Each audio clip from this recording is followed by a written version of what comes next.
Today is February 11th, 2026, and welcome to the 474th episode of the So Video Games podcast. Here on the show, I talk about any game at all, including new stuff, old stuff, and anything in between. My name is Brad Galloway, and I'm the one-man host of the show. I'm also the editor of GameCritics.com, a website that uses the full range of review scores from 0 to 10 and offers full accessibility info on every review that we publish.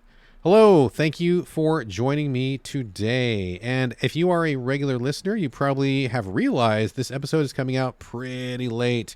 Apologies for that. I like to keep a tight ship. I like to be on time and regular, full of fiber, as it were. But this particular week, I wasn't feeling the greatest. I wasn't sick, really, but the night before we usually record on Sundays. I don't know what happened. I think I was trying a new pillow. Because you got to be comfortable when you sleep, right? And so I was trying this new pillow, and I think it like cocked my head a certain way when I was sleeping, and I didn't realize it. But I ended up snoring like all night long, and I don't think that I'm a big snoring guy. It's hard to tell when you sleep that you can't really observe yourself snoring unless you record yourself, and that's kind of weird. And I would do that, but my wife has never complained about it. She's never woken me up and told me I snore, or I've never really noticed it being a problem. She's never said anything. So I'm assuming I'm like an okay, normal volume sleeper. But for whatever reason, I'm trying this new pillow. And when I woke up, man, my throat hurt like so bad. Like I think it was snoring. I think I was snoring in the cold air in my room and just, a couple hours going of just like drying my throat out. And my throat was just like knocked out. I couldn't really talk that well on the Sunday we're supposed to record, most recent Sunday. So I took the day off to rest my voice, and the next day it got a little bit better, but then I got really busy, that's why I record on Sundays, is because in general I know I've got the time, I can make the time, but man, it was just like one thing after another, and every time I went to go to record, something would pop up, like work would pop up, or the kid, my son had something pop up, or like maybe I'd have to do something with the chickens or the dogs or whatever. So it was just like one thing after another, this cavalcade of just like random occurrences, and I'm like, holy shit, it's like Wednesday and I'm supposed to record on Sunday. So anyway, long story short, I wasn't feeling great, wasn't feeling up to it on Sunday. I am feeling better now, so here we are. And I guess because we're so close to next Sunday, we're supposed to have Carlos back on, for all you Carlos fans. I think what I'm going to do instead of a full show is that I will just do a short kind of like interim episode to kind of tide you all over. And then when we come to this coming Sunday, which is going to be February, he looks at the calendar surreptitiously and tries to figure it out, 15th.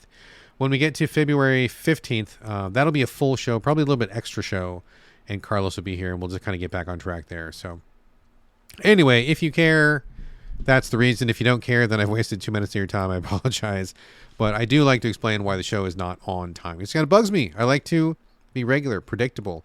I like people to be able to count on the show, and I know a lot of people do listen, so I really I hate to disappoint y'all and be late. So there you go. Anyway, thank you for being here. Thanks for listening, as always. Gosh, I don't think I even have any housekeeping right now. I think the only housekeeping is not even game-related, except for like incredibly tangentially, because I've been running an email inbox that's like several hundred emails deep, and it's just like intolerable. So I took the last couple days to really catch up on it, and I'm like, you know what? After you get rid of the spam, after you get rid of the stuff that you don't need to respond to, after the stuff you don't care about, you can drastically cut down an inbox. And then what's left, unfortunately, those are all the hard nuggets where like they need a response, they need you to do something, you need to research something, you got to decide something. So I'm like, fuck it, just got a cup of coffee. I'm like, I'm just going to do these one by one, and I don't care what it is. I'm going to just do it. Just burn through them. And so I did. And I got my inbox. I mean, I want to say I was pretty close to 400 at the time. And I know that's, I'm not one of those people that like never empties their inbox. 'Cause I've met people who's like, oh, my inbox is like 10,000 emails. And I'm like, okay, that's insane. You don't even really use email that way. Like you're not, it's just like a big dumpster you throw your stuff in. And it's never been that high. But I think I was up to like 400, which for me is a pretty overstuffed inbox. And I'm down to like 19. So I feel pretty successful. That's really the only housekeeping. It's literal housekeeping because I got my inbox under control. So I'm now able to respond to emails quicker, getting review codes out the door a lot faster to the people who are writing for me, responding to PR more effectively, etc., etc., etc. So literal housekeeping. I think that's all I'm going to say about housekeeping. Let's go over to Game Critics real quickly. What have we published this week? We've published this week. If you haven't been to GameCritics.com, go ahead and click on over. We just published the Romeo is a Dead Man review by Jared Johnston. We published my transcript of Cairn, the podcast interview I did with creative director Emmerich Toa from the Game Bakers. At the end of that interview, I did have an official scored review, so I put up the text for that in case you want to see what my official breakdown was. And then what else did we publish? We published Eugene Sachs had a video of the Spirit Lift, and I think we also had a review of I Am Future Cozy Apocalypse, and I believe that was by relative newcomer Eddie Guo. Great writer, Eddie. I really like his stuff. His stuff appeals to me. Good style. So that's what you can read this week so far at Game Critics, and we've got more stuff to come. So check that out if you wish. Back to the script. What else? Also, heads up that our YouTube channel is still there. youtube.com/@gamecritics.com videos. You can get backlog issues of the podcast. This podcast. You can get backlog issues of GameCritics.com podcast. You can see curated trailers. Haven't published a lot of trailers lately. Haven't seen a lot that's really appealed to anybody on staff, but I think that's going to change. We're going to be changing that pretty soon, I would expect. Video reviews, I don't know, it's whatever hodgepodge of stuff, so check that out if you like. And I think that's about it. Before we get to the main part of the show here, just a quick heads up about the Patreon. All the costs of running this podcast and GameCritics.com are paid for out of my own pocket. This pocket right here. And if you love this show, I would invite you to chip in and help me keep everything running. If everybody listening would chip in just $1 a month, just one, and I know a lot of you out there aren't chipping in because I can see the total when it comes to Patreon. That's fine. Still love you. Still friends. I still want you to enjoy the show. I'm not going to ever paywall anything. That's my promise to you. But if you do like the show, if you like what we're doing, you like GameCritics.com, you like the reviews we're running, chip in if you can. Maybe just like $1 once in a while. Maybe $5 if you're rich. Or if you want to subscribe, support us for the long haul. $1 a month, that would be pretty amazing. And big shout out and appreciation and love to everybody who does support the show. Really couldn't do it without y'all. So anyway, if you're listening, you listen to the show every week, you like what you hear, if you could chip in just $1 a month, just one, every expense would be covered. And if you can afford it, I'd sure appreciate it. All right, we're going to skip the circle backs. I don't think I have anything to circle back to right now. Let's just get to the main part of the show. And let's see here. Countless Army is the first game we'll be talking about today. Got this on the Switch. I believe it's also on PC. This is kind of like I believe it's billed as a reverse tower defense where you have little undead minions that are going to attack like a castle or something like that. So you get some skeletons, different types of skeletons. I think they were skeleton dogs, I believe. And I'm sure there's more stuff you unlock as you go.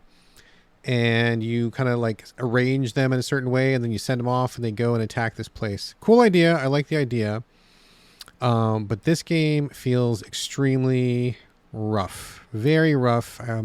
I do not think it's a good fit for the Switch. And I think just in general, it just needs more work, more polish, like overall.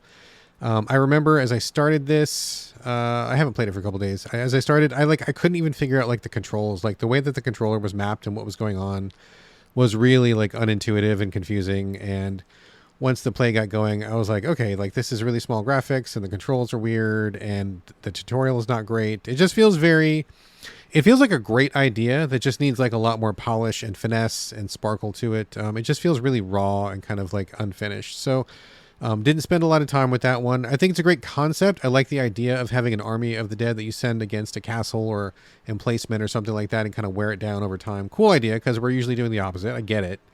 But it just does not feel ready for prime time, especially not on the Switch. Maybe a little bit different on PC, but I think that rawness would still come through. So didn't play that one for long. Nice idea. Not super fun to play. Definitely not a great fit for the Switch. That is Countless Army. Next up is a isometric action game, kind of a third person kind of overhead sort of view. It's called I Hate This Place. And there's a joke I could make there, but I'm not going to because I feel like that would be mean. Not going to do it. So basically, you and a friend, you're I don't know, looks like a rocker girl from the 80s or something. You go out to the woods with your friend, and I don't know, stuff happens, magical forces, whatever, bad things, and so you kind of like wander through the woods until you get to this place. It ends up being like a scientific facility, and there's all sorts of bad stuff happening. Um, I watched the trailer for this, and it looked kind of fun. I like isometric or top-down action games. I like running and gunning a little bit, you know, the overhead stuff. I like Supernatural. I mean, like on paper, this has like all of the elements that I think I would really enjoy. But I think it's kind of like Countless Army. There's a lot of aspects to this which just don't feel really worked out or polished. I think to begin with, the 3/4 view works really well in a lot of games. I don't think that itself is the problem. I think the problem is that it doesn't really know how to develop a game using that perspective. So, for example, I got stuck almost immediately playing this game once I got to the little main research facility because, you know, at a 3/4 view, something that's really important as a game developer is to put things in a place where it is not obstructed by the camera. Like there's sometimes hidden edges or corners where things might be hard to see because of the camera view. And so you either find a way to work around that or you just put those things in a different place so that they're not obstructed. But what happened was right off the bat, you get to like, it's like the very first hallway, very first room. And I got stuck and I'm like, what the heck is going on? And I was like looking around, everything was locked, couldn't figure out what was going on. I just stuck and with no idea what to do. Had to actually email PR, who was great. Shout out to PR for this game. You know who you are. Thank you very much. And they email back and they're like, oh, go in the door. And I'm like, what fucking door, dude? And it turns out that the developer had placed a door that was not only in the shaded part of the screen that was like where like other things were kind of obstructing it, but it was on the edge of the 3/4 view where you're not supposed to put anything because you can't see anything there. So there was a door that was up against a wall that I found to be extremely hard to see. I just couldn't see it right off the bat. And it wasn't even until I knew that it was exactly there that I'm like, oh, okay, I can kind of see there's like a door stuck here a little bit. But I mean, that's a pretty basic like game design 101 mistake to make. And if they made that mistake, we got off on the wrong foot, right? So that right away was like a problem. There's a lot of crafting in this game. I think the combat is not great. I feel like, you know, it just doesn't feel very tuned or exciting. I mean, I just like clunky combat. The visibility really like brought me down.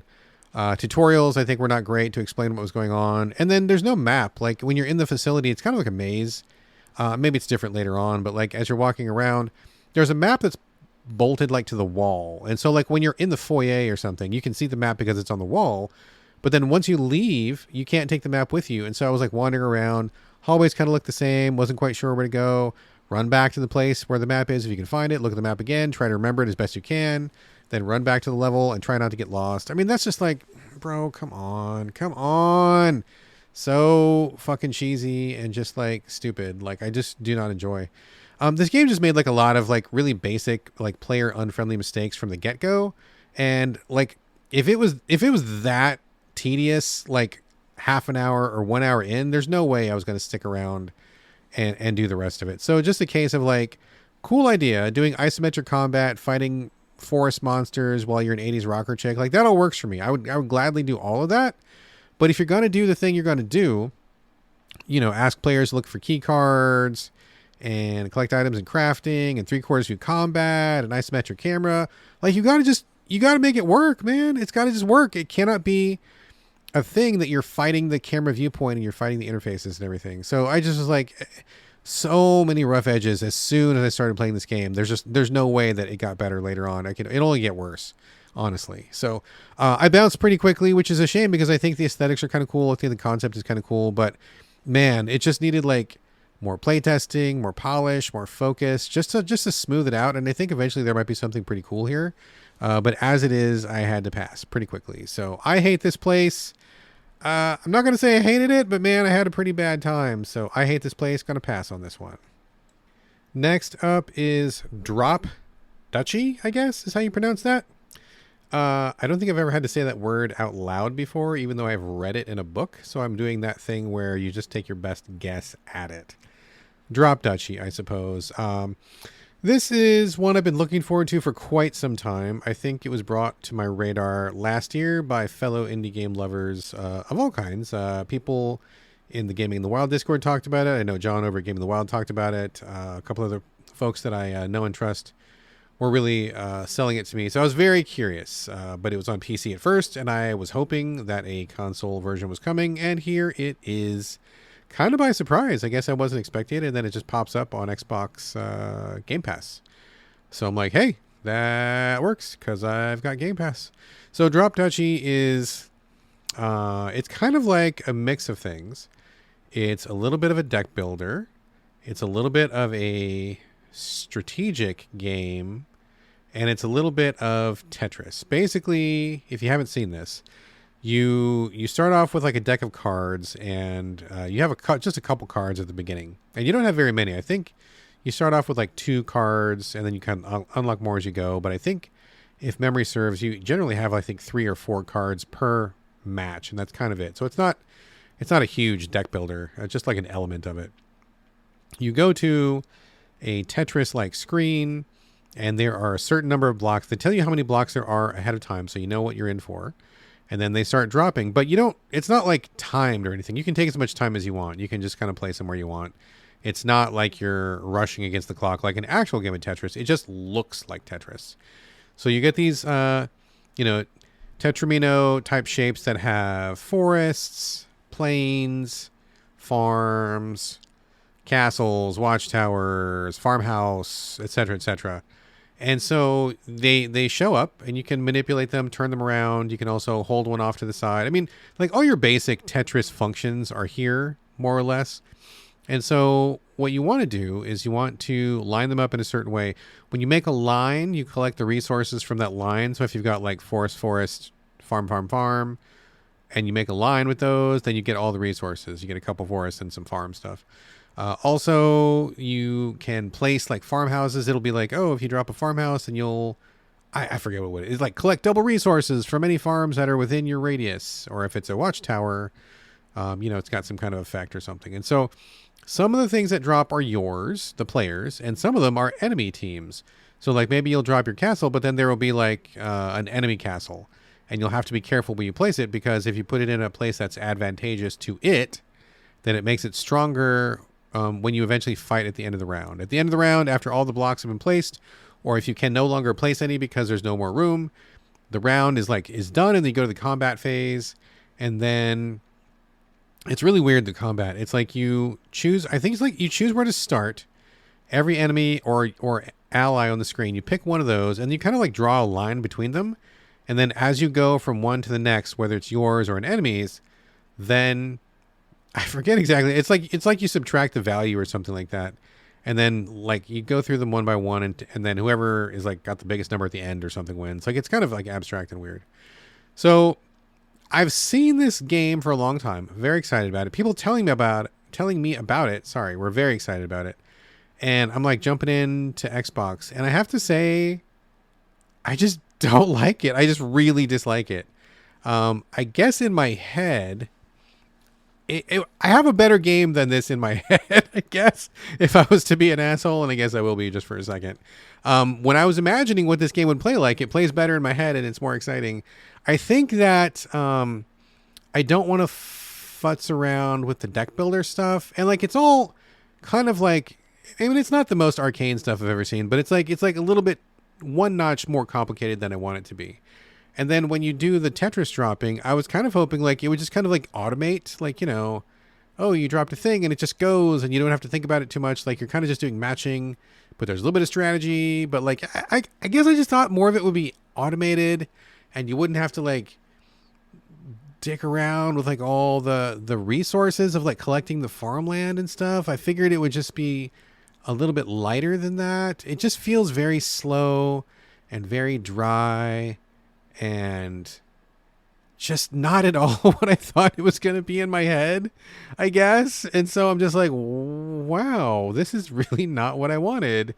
I played a couple rounds and I was just like, oh, ugh, no, no, no. This is too fussy, too dry. It just doesn't have the juice. I would love a game like this where you are doing Tetris style stuff and matching stuff and being a little bit strategic in your drops, but to just, just have the computer handle most of it and just like focus more on speeding it up and having it be a little bit more actiony. I think there's just like, it sounds weird to say this and I feel a little bit dirty for saying this, but I feel like there's just too much thinking involved in this, and I feel like I don't want that much thinking for a game that looks like this. And maybe that's just me. I mean, this game's pretty popular. I know a lot of people like it, but it just wasn't what I thought it was going to be and wasn't what I wanted, and I just don't like it at all. Not a bit. Deleted it and moved on, and that was my time with Drop Duchy. Okay, so the next game I'm going to talk about is my last game of the show. Now, I was going to talk about Neo 3, but because this week has been so jacked and I haven't got this show out on time, I do need to save something to talk about with Carlos, and I know he's played Neo 3, or at least the demo as well, because otherwise I'm going to get to Sunday and don't have a single thing to talk about, which would be pretty embarrassing for me. And I'll try to squeeze something in between now and then, but I think I would be wise to hold at least one game back for myself because I'm going to be recording in like a couple days, not a full week in between like I usually do. So the last game of the show. So I guess apologies if you were, I know a couple people were waiting on my opinion of Neo 3. Spoiler, it's cool. I like it. It's rad. It's good stuff. It's good times. So just know that I really like it. It's good. But we'll get into more of that on the next episode for sure when Carlos is here. Okay. Last game of the show, Oregon Trail. Have you ever heard of this game, the Oregon Trail? Not the original one on the Apple IIe or whatever. Not the one that you played in school if you're as old as I am. No, they remade this game. Remade the Oregon Trail in 2024, and I'm playing that one. Basically the same thing. I feel like probably if you're listening to this podcast, you probably already know what the Oregon Trail is, but just in case. This was originally an edutainment game created a hojillion years ago for kids in school to play, where it was really simple, basic pixel graphics, and you and a couple settlers get into a wagon, and you go west, young man, going to hit the Oregon Trail, made famous by Lewis and Clark, and then you just, like, along the way, everybody knows you die of dysentery, and you run out of food, you got to shoot animals along the way, like Atari-level graphics, Atari 2600 level graphics back in the day. Like, this is just, like, really, really old-school historical gaming stuff, but they've updated it. They have taken that same formula, but added a whole bunch of graphics to it and changed up some of the systems and made it a different yet very similar experience. So this is the 2024 version. And again, you are just, hopping in a wagon and heading west. This time you have 4 characters that you choose from. They're like randomly generated at the beginning. And they all have various traits. Like, maybe one person's really good at talking, so he's good at haggling. Maybe one person's good at shooting. Maybe one person has a lot of courage. Maybe one person has a lot of stamina, or maybe they're really good at keeping the team's spirits up. Morale is really important, that kind of thing. So you pick these 4 people, get in your wagon, you head west. You start off at this camp, and then you just go. And for most of the game, you're kind of just like in the wagon going from right to left because you're traveling west. And things like, you're just kind of rolling along the scenery. Little things happen here and there. You'll see a badger, you'll see a buffalo or something. But then you'll get to these little randomized events. And there is a little bit like a roguelike map full of nodes. So you look around, you decide which node you want to go to. Some of them are revealed, like it may be a camp of friendly people, or it may be a forest to hunt, or it could be a question mark where you don't know what it is and you're taking your chances. So you're constantly running out of food and supplies. Your wagon's breaking down. You're getting dirty, so hygiene is an issue. You're getting sick, so medicine is an issue. And your wagon can only hold so many things. In the wagon, you have all your things, and you have to play like a Resident Evil kind of inventory style game where, an axle will take up 4 squares, but a bottle of medicine will take up 2, and bullets will take up 1 or whatever. And so you got to mix and match these things to make sure they fit, and anything that doesn't fit, you have to leave behind. You can't bring it in the wagon. So you play that game, you use your supplies as you go, trying to be judicious about that. Then you hit these randomized events, and sometimes they're just a little quick trivia question that's kind of integrated into the world. Sometimes it's just a little side quest. For example, you'll meet this pair of lovers, where the woman's dad doesn't want her to get married, and so she runs away, and she's trying to hook up with her boyfriend who left because he thought her dad wasn't going to let her get married, and so you're trying to reunite these two as you go.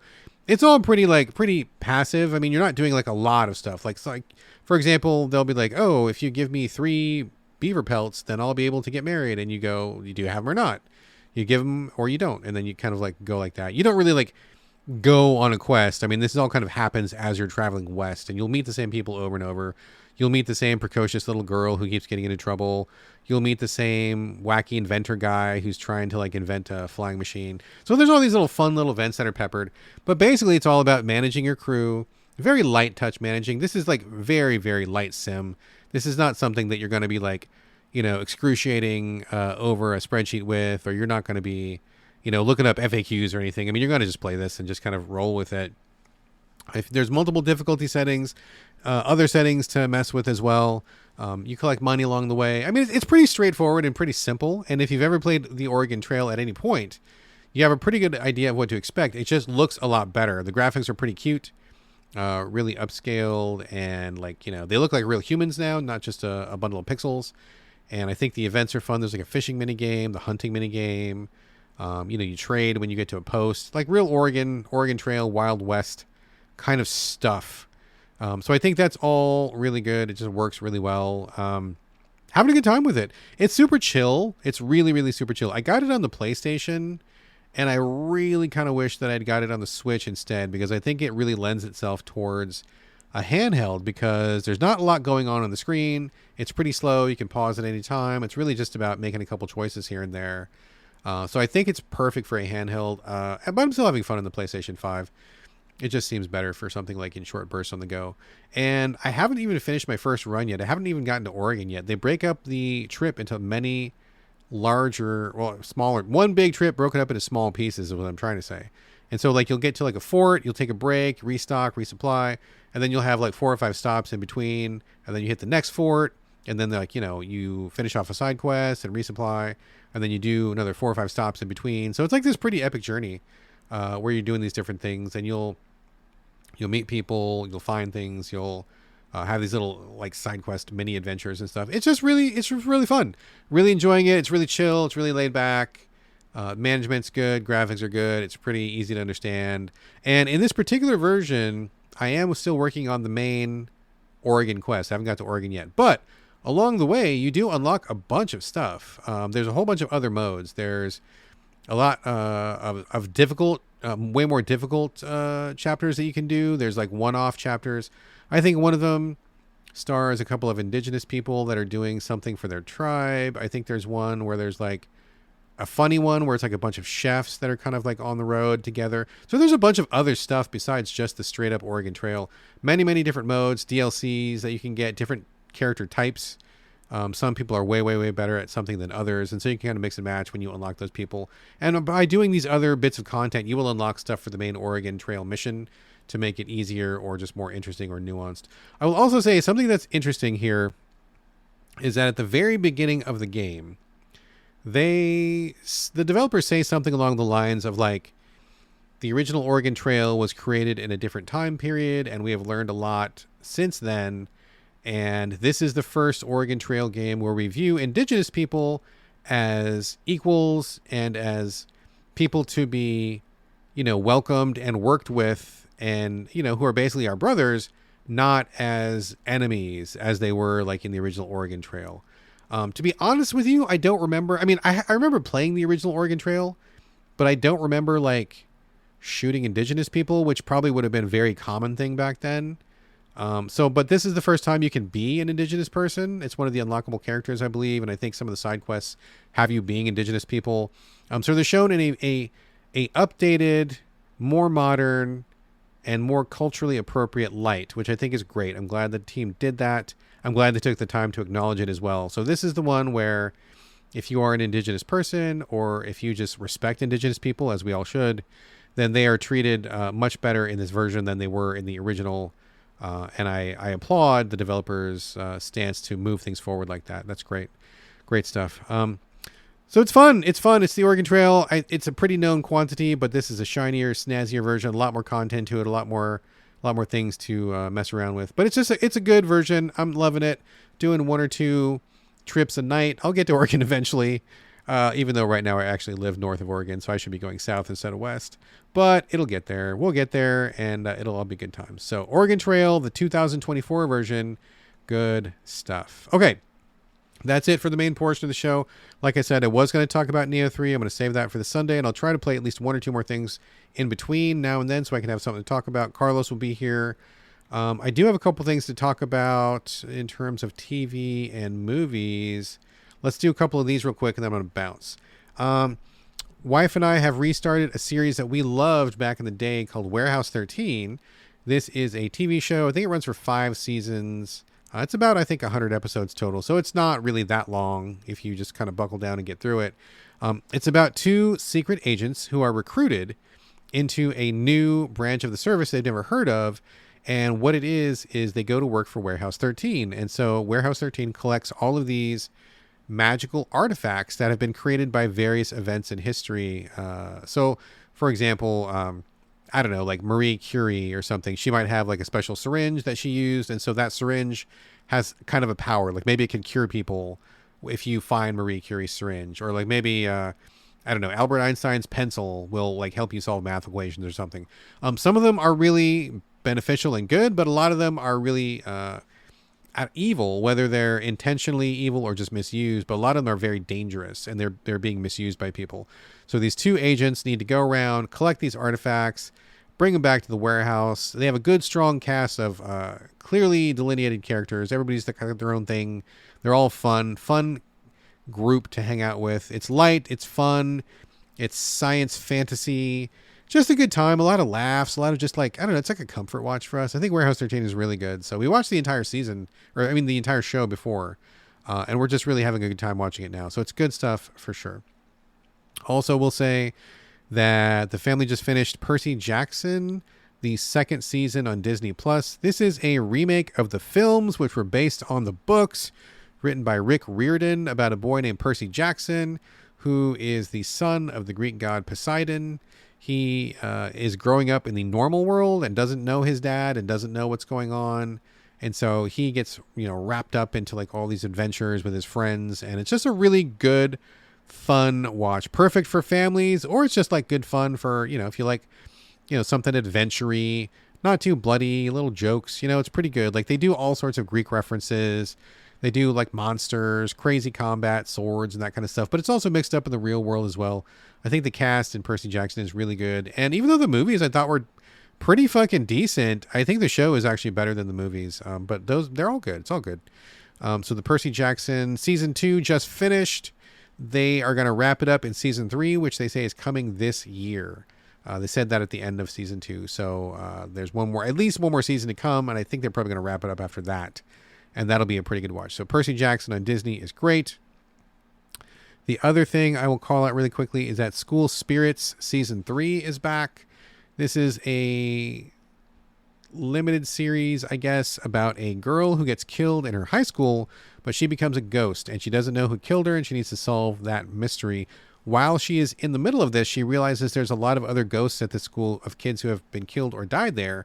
And so she meets those kids, makes friends with them, and kind of just like, lives her afterlife in a new way, solving the crime, but also just kind of like accepting where she's at and kind of just moving on. That's kind of what happens in season 1. I'm not going to spoil it all, but like it keeps going. I like the cast a lot. I really like the actors in the show. I think they're all really super likable and super fun. Season 3, I think, is perhaps the weakest season so far because I think the mythology is getting a little bit out of control. In the first season, we were just focused on the main character. Her name is Maddie, and what it's like to be a ghost. And so we were kind of learning right alongside of her, and the whole world was new and you didn't really quite know what was going on. So it was all fresh and fancy, and it was just a really good time.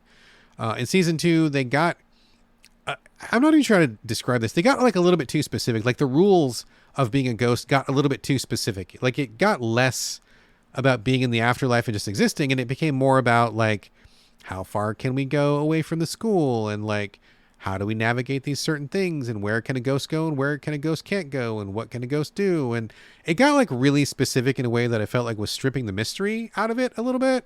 So not a big fan of that, and I feel like they're kind of doing the same thing. I feel like they're going even further into season 3. So even though I still like the show, I would still recommend it. Season 1 for sure is killer.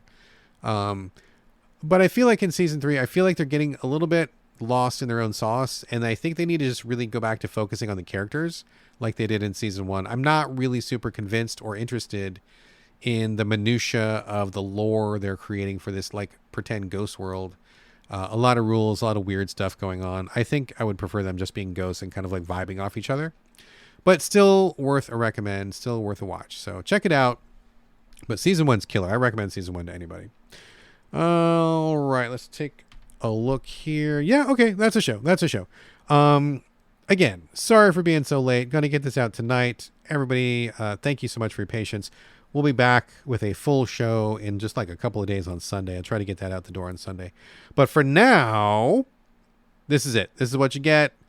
After you've listened to this, if you have a hankering, it would be great if you could leave a review, share the show on your social media. Most important of all, recommend it to your friends, because nothing's better than good old word of mouth. Also, would love to get your questions and your comments. Email me directly at sovietgamespodcast@gmail.com or hit me up on the social medias. You can find me on Instagram and Blue Sky these days. It's my name, BradGallaway, all A's, no O's. You can also hit me up in the Soviet Games Discord, which is free of charge. Drop me a line, and I will get you on board that Discord to continue the conversation. And again, finally, if you would like to support the show and help with the cost of running this podcast and also sister site GameCritics.com, you can do that over at patreon.com/the Soviet Games Podcast.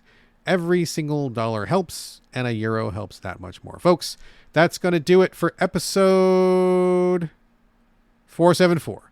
474 episodes. That's going to do it. Thank you again for joining me here in the Soviet Games Podcast, and I'll see ya real soon.